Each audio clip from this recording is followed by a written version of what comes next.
This video is brought to you by Rav Power and their Pioneer PD chargers. The 30 watt is a must-have if you just bought the iPhone 12, which conveniently doesn't come with a charger in the box. And if you need something more powerful, the 65 watt is the way to go, as it can charge your MacBook or laptop through USB Type-C and has 3 other inputs so you can charge 3 other devices simultaneously. Click the link in the video description to learn more.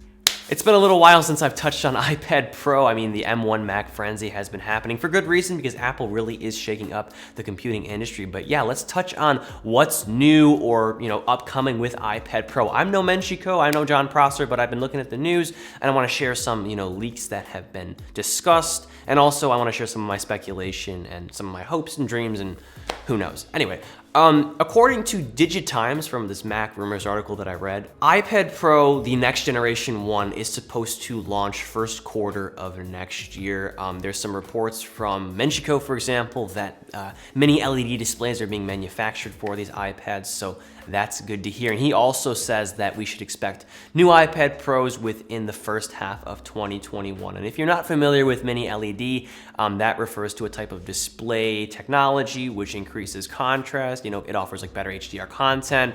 It also offers a better color gamut. It's just a better overall display than the current, I believe, LCD IPS technology within the iPad Pro and the iPad Air 4, for example. And then what else is there? I'm going off of just my memory. Oh yeah, iPad Pro should feature 5G. Surprise, surprise, it's within iPhone 12 and it should be implemented into the cellular versions of iPad Pro. So if you're somebody doing work on the go within an urban city and you can benefit from higher bandwidth, that's great, especially during this time where we need to be doing video calls and stuff like that and downloading files. We're all working remotely, so that's a great feature. Although, for example, I'm not gonna be able to use it because I'm not gonna buy a cellular iPad Pro and I don't think I have 5G enabled in my area.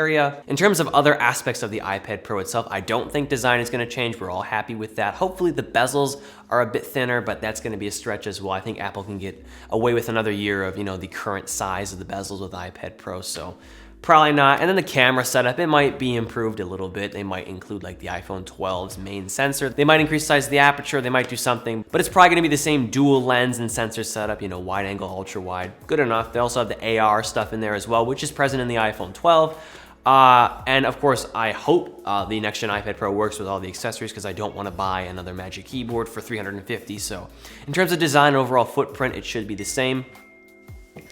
Love when this happens. One thing that should change, however, is the internal performance with the A14X. And in seeing, the performance that's come with M1, I'm really excited to see what this new monster chip is gonna offer. I don't think Apple's gonna make it as powerful as the M1 because they wanna keep iPad and Mac competitive, or they want iPad to stay in its own lane. It seems like they wanna offer Macs more power, but who knows, maybe it will rival or match the M1. Hopefully that'd be great because a lot of people use iPad Pro for higher end tasks like video editing and gaming.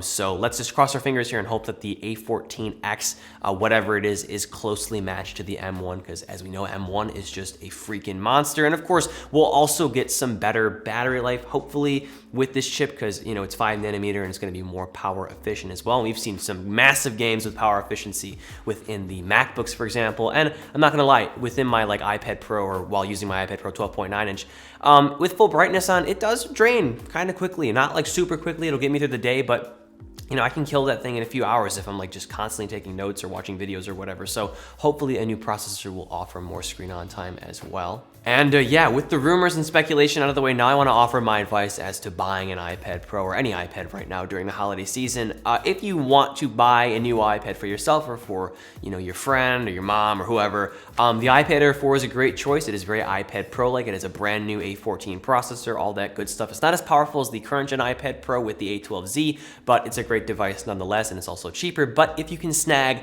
an iPad Pro 2018 for somebody, whether it's used or refurbished or whatever, that is a great deal because it's so similar to the current gen. If you're thinking about buying a brand new iPad Pro, I would wait, because if we have a brand new iPad Pro coming in the first quarter or second quarter with a much more powerful processor and a better display, yeah, I would personally wait and stick with whatever iPad you have, if you have one. But if you need an iPad right now, of course, there's never a bad time to buy an iPad. And if you're using it for work, it'll pay for itself. You could always, sell it and then, just lose some on depreciation, you just lose like, you know, a couple $100, maybe like $100 or $200 if you absolutely need an iPad Pro right now. But yeah, if you can wait, I would wait for the next gen iPad Pro. And by the way, it's speculated that it'll be a 12.9 inch model. We might see an 11-inch model. I know there was like a leaked like name or model number or something like that, but it's possible that Apple might not touch the 11-inch. So I guess you could argue that the 11-inch might be the better buy than the 12.9-inch right now, but I don't know. I would just personally wait to see what Apple has to roll out because these spec upgrades are much needed, especially since the A12 architecture is now like 2 years old. So yeah, the processor is my main concern. The display comes next. And of course, once again, we shouldn't expect to see too much different in terms of the device's cosmetics or overall footprint and look.